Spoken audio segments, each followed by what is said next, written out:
तो नमस्कार, स्वागत है आप सभी को लक्ष्य ऑनलाइन क्लासेस में।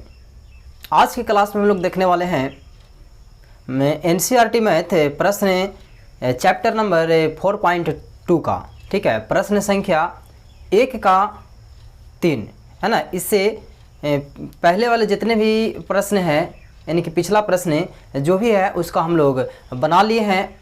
उसका वीडियो आपको इसी चैनल पे प्लेलिस्ट में, यानी कि जाइएगा चैनल के प्लेलिस्ट में, तो वहाँ पे आपको मिल जाएगा। वहाँ से जाकर के आप इसको अच्छे तरह से देख सकते हैं, समझ सकते हैं, और उसके बाद इस वीडियो को आपको समझने में बहुत आसानी होगा, ठीक है। तो आइए अभी हम लोग देखने वाले हैं प्रश्न संख्या 1 का 3। प्रश्न संख्या 1 का 3 में आपसे कहा गया है, देखिए, यानी कि कह रहा है, तीसरा प्रश्न क्वेश्चन नंबर 1 का तीसरा है कि 2x² माइनस x और प्लस 1/8 है बराबर 0, ठीक है। और इस प्रश्न को आपको हल करना है। किस तरह से हल करिएगा वो आप यहाँ से समझ सकते हैं। देखिए, यानी कि ये बटा में दिया हुआ है, आपको तो पता ही है कि गुणनखंड निकालना ही है इसको, है ना। तो गुणनखंड निकलता कैसे आपको ये भी जानते हैं। समझिए, सबसे पहले तो हमको फर्स्ट इंटू लास्ट करना होता है ना। तो फर्स्ट इंटू लास्ट करिएगा तो यानी कि 2 से आप 1/8 में गुना कीजिएगा तो आ जाएगा 2/8 आ जाएगा। क्लियर है। यदि इसको आप काटिएगा तो आपको 1/4 आ जाएगा। यानी कह सकते हैं कि जोड़ने या घटाने से -1 आना चाहिए और उसी संख्या को गुना करने से 1/4 आना चाहिए। उसी संख्या को यदि आप गुना करते हैं तो 1/4 आना चाहिए, ठीक है। चलिए देखते हैं कि किस तरह से होगा। यानी कि हमको घटाने से -1 आना चाहिए, यानी जोड़ने से -1 आना चाहिए, और यदि उसी संख्या को हम गुना कर लेंगे तो 1/4 आना चाहिए, है ना। चलिए एक संख्या हम लिखते हैं 2/4। ध्यान से समझ लीजिएगा इस बात को कि क्या आपको घटाना है कैसे कीजिएगा। तो 2/4, अगर 2/4 में से हम 1/2 को घटा लेते हैं, 2/4 में से 1/2 को हम घटा लेते हैं, और इसको भी ध्यान रखिए कि माइनस में रखिएगा। क्यों रख रहे हैं उसका भी कारण है, क्योंकि हमको यहाँ प्लस लाना है ना। तो यदि दोनों संख्या को माइनस में रखेंगे तभी तो माइनस माइनस से गुना करने से प्लस होगा ना। समझ में आ रहा है बात को, ठीक है। तो इस तरह से आप सोचिए और बनाने का प्रयास करिएगा। देखिए, यदि हम इसको एलसीएम निकालेंगे तो 2 और 4 का एलसीएम 4 होगा, 4 से 4 कट जाएगा तो यानी -2 बचेगा, और ये माइनस का माइनस 2 से 2 बार में कटेगा ना, तो 2 दूनी के 4 और 2 से 2 बार में कटेगा तो 2 में 1 से गुना करिएगा तो 2 आ जाएगा। और यदि इसको जोड़ दीजिएगा तो -2 और -2 यानी कि -4, और बटा में भी है 4, यानी कि इसको काटिएगा तो आपको कटेगा -1 बार में। क्लियर है। -1 बार में इसको आप काट सकते हैं। बोलिए, किसी तरह की कोई दिक्कत होगा तो आप कमेंट कर दीजिएगा, ठीक है, हम वहाँ से उसको देख लेंगे, ठीक है। चलिए अब आते हैं, इसको में बैठाना क्या है, तो यानी कि -1 हमको लाना था, -1 आ गया, ठीक है। अब यानी कि कह सकते हैं कि हमारा यही जो संख्या है, और देखिए 2 एकम 2 और 4 दूनी की 8 है। अब इसको काटिएगा 2/8 के तो 1/4 आएगा भी, माइनस माइनस प्लस भी हो जाएगा। यानी कि यही संख्या है जिसको घटाना है या जोड़ना है, जिससे आपको 1/8 मिलेगा। चलिए, तो यहाँ लिखिएगा 2 और x² माइनस में, ठीक है, और यहाँ क्या करिएगा तो 2/4 और 1 से लिखना होगा, और माइनस से फिर लिखिएगा 1/2, ये वाला 1/2, और क्या लिखिएगा 1 से लिखिएगा, और प्लस का 1/8 जो भी रहता है उसी को उतार देना है। क्लियर है। चलिए अब इसको हम हल करेंगे, यानी कॉमन करना होगा, है ना। इसमें और इसमें दोनों में आपको कॉमन कर लेना है। यदि कॉमन आप कर लेते हैं तो क्या मिलेगा, यहाँ बराबर हटाएंगे, और देखिए 2 यहाँ भी है और 2 यहाँ भी है, x यहाँ भी है और x यहाँ भी है, तो इसको में से यानी कि 2x कॉमन हो जाएगा। 2x कॉमन हो जाएगा तो क्या बचेगा, x बचेगा और माइनस, है ना। देखिए 2 से निकल गया और x² में से x निकल गया तो x बचा, और 2 यहाँ से भी है तो 2 निकल चुका है, तो यानी 1 बचेगा, और x तो निकला हुआ है तो यानी कि क्या बचेगा, 4 बचेगा, है ना, 1/4 बचेगा। इस तरह से हो गया। और इसमें से देखेंगे जो कॉमन होगा उसको निकालेंगे, तो -1/2 क्योंकि इसमें x है और इसमें x नहीं है, तो 1/2 कॉमन कर लेंगे तो क्या बचेगा, तो x बचेगा, ठीक है। और यहाँ प्लस लाना है ना, तो माइनस में यदि हम माइनस से गुना करेंगे तो ठीक है, माइनस माइनस क्या हो जाएगा, प्लस हो जाएगा, और 1/2 से हम इसमें यदि भागा देते हैं, ठीक है, तो 1 कितना हो जाएगा, तो ये आपका 4 हो जाएगा, ठीक है, और बराबर में क्या हो जाएगा, तो 0 हो जाएगा, ठीक है। अब देखिए दोनों कोष्ठ में यदि बराबर संख्या आ रहा है, ठीक है, तो सही है या गलत है, इस बात को आप यहीं से डिसाइड कर सकते हैं, ठीक है, यानी कि मिल रहा है तो सही है, ठीक है ना। अब फिर से देखेंगे दोनों में आपको ये चीज़ सेम मिल रहा है तो कॉमन कर लीजिए, तो यानी कि 1 से -1/4, 1 से -1/4, यानी दोनों में से फिर से कॉमन हो गया तो क्या बचेगा, तो यहाँ एक बच जाएगा, जो कोष्ठ जनरेट होगा फिर से वो हो जाएगा आपको, ठीक है, 2x और -1/2, ठीक है, और बराबर में क्या आ जाएगा, तो 0 आ जाएगा। अब यहाँ से आप समझ सकते हैं कि जो 0 जो है दोनों के लिए ही इक्वल है ना। तो यदि आप इस बात को जानते हैं तो इस तरह से लिखिएगा -1/4 और बराबर में 0, ठीक है, और इसको यानी कि 2x से -1/2 और बराबर में 0, यानी कि इसको आप क्या कर सकते हैं, तो माइनस में उस साइड जाएगा तो प्लस हो जाएगा, यानी कि x बराबर 1/4, और इसको कैसे कीजिएगा, तो 2x बराबर 1/2, यानी कि x बराबर क्या कर सकते हैं, गुना में है ना, तो इधर जाएगा तो भागा में, यानी कि 2 और गुना में 2, यानी कि 1/4। इसका भी क्या आ रहा है, 1/4, और इसका भी क्या आ रहा है, तो 1/4 ही आ रहा है, ठीक है। तो इस तरह से आप कह सकते हैं कि अतः समीकरण, क्या बोलिएगा, अतः समीकरण क्या, तो 2x स्क्वायर -x और प्लस 1/8 है बराबर 0 का जो मूल्य है ना, यानी कि x का मान है 1/4, है, और इस तरह से इसको आप आंसर बोल सकते हैं, ठीक है। तो चलिए इस प्रश्न का सही उत्तर आप देख लिए कि कितना आ रहा है, ठीक है। अब हम लोग देखने वाले हैं प्रश्न संख्या 5 में क्या कहा जा रहा है। इस प्रश्न को आप ध्यान से समझिए।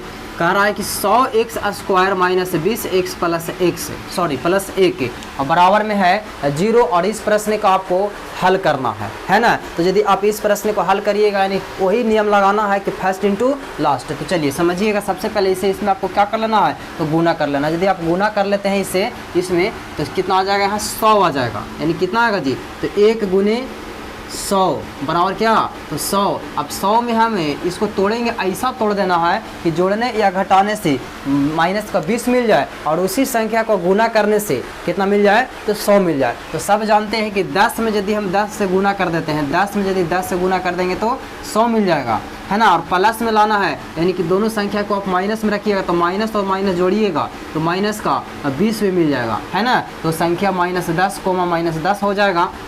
चलिए तो इसको लिखिएगा ऐसे कि 100x स्क्वायर -10x -10x, यानी कि -10 -10 और माइनस प्लस, और 10 दहा के 100, यानी कि 100 नहीं लिखेंगे, जो भी यहाँ दिया रहता है उसी को लिखना है, और बराबर में 0, राइट। यहाँ से आप अब कॉमन कर सकते हैं, क्योंकि 3 पद से इसको हमने 4 पद में कर लिया है। तो यहाँ से आपको क्या कर लेना है, अब कॉमन कर लेना है। अब कॉमन कैसे होगा, तो इसमें देखना है और इसमें देखना है ना। तो इसमें 10 और 1 दोनों मिल रहा है, तो यहाँ से आप 10 और 1 दोनों कॉमन करिएगा, तो 10x कॉमन हो जाएगा, तो यहाँ बचेगा 10x, है ना। फिर 10 में 10 से गुना करेंगे 100, और x में 1 से गुना करेंगे तो हो जाएगा x स्क्वायर, यानी कि 10x कॉमन होगा तो 10x बचेगा, और 10x तो कॉमन हो गया है ना, तो कुछ नहीं तो -1 बचा है। और इसमें देखिए माइनस है, और यहाँ 10x है, यहाँ 1 है, यानी कुछ भी कॉमन नहीं हो रहा है, फिर भी हम कह सकते हैं 1 कॉमन है। कितना कॉमन है, तो 1 कॉमन है, 1 आप कॉमन कर सकते हैं।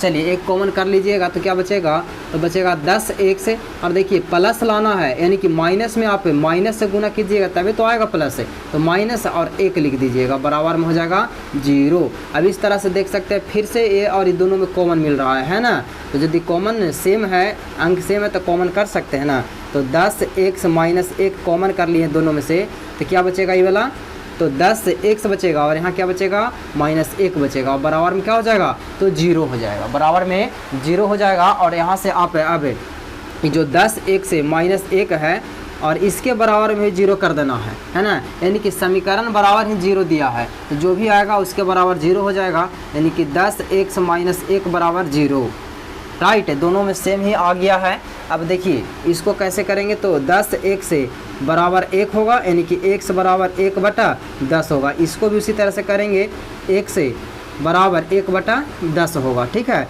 तो एक कह सकते हैं कि अतः, इधर लिख देना है, अतः समीकरण, क्या समीकरण में दिया है, तो 100x स्क्वायर, यहाँ लिखते हैं 100x स्क्वायर और माइनस का 20x माइनस का कितना है तो 20x है और प्लस का 1 है बराबर में 0 है। और इसको में आपका जो मूल आया है इतना का जो मूल है ना, यानी कि x कह सकते हैं, वो क्या आया है जी, तो आया है आपका 1/10, 1/10। और इस प्रश्न का सही उत्तर आपका यही है। सही है। तो चलिए, हमने प्रश्न संख्या 1 में जितना प्रश्न दिया गया था यानी 5 प्रश्न था, तो पांचों प्रश्न को हमने क्या किया है, हल किया है। वो भी बिल्कुल आसान तरीका से हल करने का प्रयास किए हैं। और यदि यह वीडियो आपको अच्छा लग रहा है तो आप चैनल को ज़रूर सब्सक्राइब कर लीजिएगा। अभी देखने वाले हैं प्रश्न संख्या 3। प्रश्न संख्या 3 क्या बोलता है कि यदि दो संख्याओं की, देखिए क्या कर रहा है कि दो संख्याओं का योग दिया है 27। प्रश्न संख्या 3 में समझिएगा, दो संख्याओं का योग कितना दिया है तो 27 दिया है। और कह रहा है कि उसका जो गुणनफल है, ठीक है, वो आपको दिया गया है 182। गुणनफल 182 है। तो आपसे पूछ रहा है कि वो दोनों संख्या कौन से हैं, यानी कि दोनों संख्या आपको ज्ञात करना है। तो आइए अभी हम उस संख्या को निकाल कर दिखाते हैं कि किस तरह से संख्या निकलेगा। देखिए यहाँ हम लिख लिए हैं कि माना कि पहला संख्या 1 से। आपको सबसे पहले इसी काम को करना है। जो भी संख्या ना मालूम रहे तो आप क्या कर लीजिएगा, सबसे पहले मानिएगा, ठीक है। अब कैसे मानेंगे, तो जो नहीं दिया उसको लिख लेंगे कि माना की संख्या x है, y है, z है। आपको जे मानना है से आप मानिए, ठीक है। तो माना कि पहला संख्या x है और दूसरा संख्या तो हम y माने हैं, ठीक है। अब दिया है तो हम माने ना हैं, अब अपने से मान लिए हैं, लेकिन जो देले है उसको क्या करिएगा, तो लिखिए कि दिया है, क्या दिया है तो संख्याओं का योग दिया है ना, संख्याओं का योग, योग मन होता है जोड़। तो संख्याओं को जोड़ने से कह रहा है 27 आ रहा है। और यदि उसी को हम गुना कर दे रहे हैं तो कितना आ रहा है 182 आ रहा है। और इसी से आपको समीकरण तैयार करके और आराम से निकाल लेना है, ठीक है। गुणनफल दिया गया है 182, योग दिया गया है 27। तो आइए हल करते हैं यहाँ से। अब इतना तो दे लेना है, अब यहाँ से आप हल करना शुरू करिए। संख्याओं का योग यानी प्रश्न अनुसार लिख देना बाबू, ठीक है। प्रश्नानुसार, प्रश्न अनुसार। अब बताइए प्रश्न अनुसार की यदि चलेंगे तो क्या कह रहा है, संख्याओं का योग 27 है, संख्याओं का योग 27 है। तो आइए संख्याओं का योग, योग माने जोड़, यानी x + y बराबर कितना 27। मान लीजिए समीकरण 1 है, राइट। किसी प्रकार के यहाँ तक दिक्कत नहीं होना चाहिए, काहे कि कह रहा है कि संख्याओं का योग 27 है। तो हम जोड़ दिए दोनों का योग और बराबर लिख दिए 27, ठीक है। आइए अब देखते हैं दूसरा बार, है ना, पुनः लिख लीजिए। क्या पुनः है। अब कह रहा है कि इनका गुणनफल 182 है। तो यदि हम x गुने y करते हैं तो कितना आएगा 182 कह रहा है, 182 है। यानी कि x और y में गुना करते हैं तो x y बराबर, यानी x y बराबर कितना 182। इसको आप समीकरण 2 मानिए, समीकरण 2 मानेंगे। अब यहाँ से आपको हल इसको करना पड़ेगा। तो आइए हल करते हैं। अच्छा बताइए कि x प्लस में है ना, समीकरण 1 से लिखते हैं, समीकरण 1 से लिखिए। तो x + y बराबर 27 दिले है। तो यदि हमें x बराबर निकालेंगे तो क्या होगा, तो y 27 माइनस y हो जाएगा। ये प्लस में है तो बराबर उधर जाएगा तो क्या हो जाएगा, तो माइनस में हो जाएगा। सही है। अब बताइए कि x बराबर इतना हो गया, हम इसको समीकरण 3 मान लेते हैं। बोलिए किसी तरह की कोई दिक्कत है, नहीं सर। चलिए तो अब x बराबर 3, समीकरण 3 आ गया। अब x के मान समीकरण 2 में रखने पर ध्यान दीजिएगा यहाँ से कि x के मान आपको समीकरण 2 में रख देना है, ठीक है। तो लिखिएगा कि x के मान, देखिए यहाँ रखते हैं कि x का मान कहाँ रखिएगा, तो समीकरण 2 में रखने पर। कहाँ 2 में रखने पर। समीकरण 2 क्या है बाबू, तो यह है x गुने y और बराबर क्या है, तो 182 है, राइट। 182 है। अब 182 दिया है हमको, जहाँ x मिलेगा वहाँ 27 माइनस y रखेंगे, जहाँ x मिलेगा वहाँ 27 माइनस y रखेंगे। और ये पहले से गुना है और ये पहले से y है और ये पहले से 182 है। चलिए यहाँ तक किसी को दिक्कत नहीं होना चाहिए। अब समझिए इससे इसमें गुना करिएगा कि आपका आ जाएगा 27 से और y और माइनस y स्क्वायर, क्योंकि y में y से गुना हो गया, और ये हो जाएगा 182 हो जाएगा। आइए इसको नीचे रख लिखते हैं, यानी कि 27 है ना। तो इसको माइनस में y स्क्वायर तो साइड ले जाएंगे तो प्लस में हो जाएगा। तो हो जाएगा आपका y स्क्वायर माइनस के 27 से y और प्लस में 182 बराबर में 0। अब 182 को आपको क्या करना है, तो 182 को आपको जोड़ने या घटाने से आना चाहिए माइनस में 27 और उसी संख्या को गुना करने से आना चाहिए 182। ठीक है, अब देखिए 182 को आप तोड़ लीजिए, 182 को आप गुणनखंड कर लीजिए, तो 2 से लगाइएगा तो 9 और 1 91 हो जाएगा। ठीक है, क्योंकि 90 दूनी 180 होता है तो 91 हो जाएगा। ठीक है, और इसको आप फिर से लगाइएगा तो 13 से काट लीजिए, कितना से 13 सते 91, 13 सते 91 होता है ना, 17 21 के 1 और 7 कम 7 7 और 2 9 है ना, 13 सते कितना 91 होता ही है। अब देख लीजिए, इसको आप थोड़ा सा गुणनखंड कीजिए और गुना करने से तो 182 आ ही जाएगा। आप किसको किसको जोड़िएगा क्या आ जाएगा, तो 17 21 इसको देखिए, आप इसको यदि जोड़ लेते हैं 7 में 3 से गुना 2 से गुना करते हैं तो 7 दूनी के 14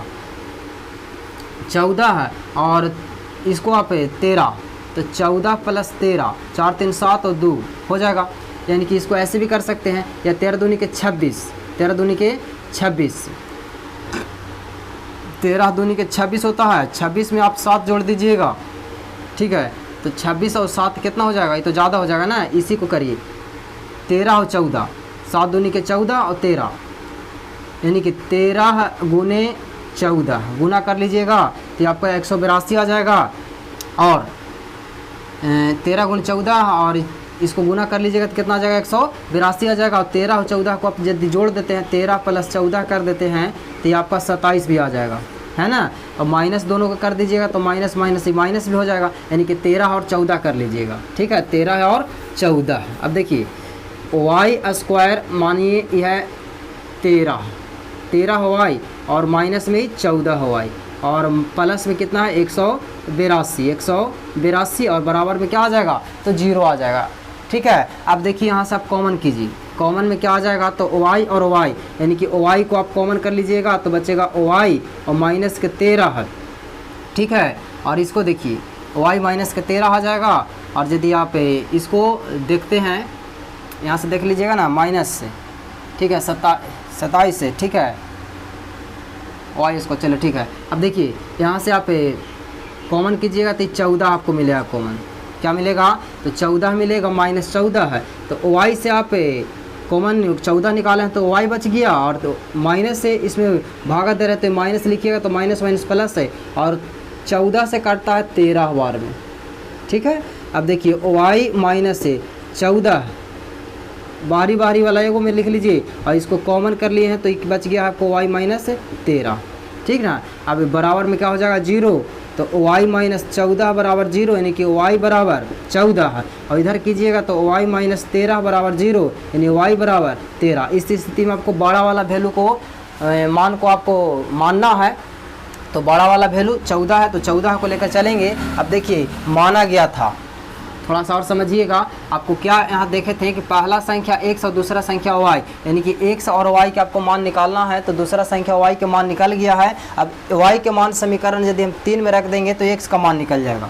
ठीक है, यानी कि लिखेंगे y का मान कहाँ रखेंगे, तो समीकरण आपको 3 में रख देना है। समीकरण 3 क्या है, तो यह x बराबर 27 माइनस वाई, यानी कि x बराबर 27 में से y के मान को आप दोनों में से किसी को रखिए, कोई दिक्कत नहीं है, कोई भी दोनों संख्या निकल जाएगा, यानी 13 14 ही संख्या आएगा। ठीक है, तो आप यदि मान 14 यहाँ पर रख देते हैं तो देखिए x बराबर 1 से बराबर क्या हो जाएगा, तो घटाइएगा तो 13 है ना बचेगा, क्या बचेगा, तो 13 बचेगा। यानी देख सकते हैं कि एगो 14 है तो एगो 13 आ रहा है। यदि हम यहाँ पे इसको रखेंगे 13 रखेंगे तो 14 आ जाएगा, है ना। यानी कि दो संख्या x और जो y है, एक छोटा और एक बड़ा ही आएगा, यानी बराबर भी हो सकता है। ठीक है, तो देख सकते हैं कि क्या आ गया, तो लिख सकते हैं अतः संख्या बराबर 13,14 और इसी को बोलिएगा उत्तर। यानी कि दो संख्या आपसे निकालने के लिए कह रहा था, यहाँ पे दो संख्या आपको निकाल दिया गया है। ठीक है, तो चलिए आज के लिए बस इतना ही। यदि वीडियो आपको अच्छा लग रहा होगा तो आप ज़रूर इसे शेयर कीजिएगा और अपने आसपास ज़रूर इस चैनल के बारे में बताइएगा, और अधिक से अधिक संख्या में आप लोग जुड़िए और इस चैनल से आप लोग लाभ उठाइए।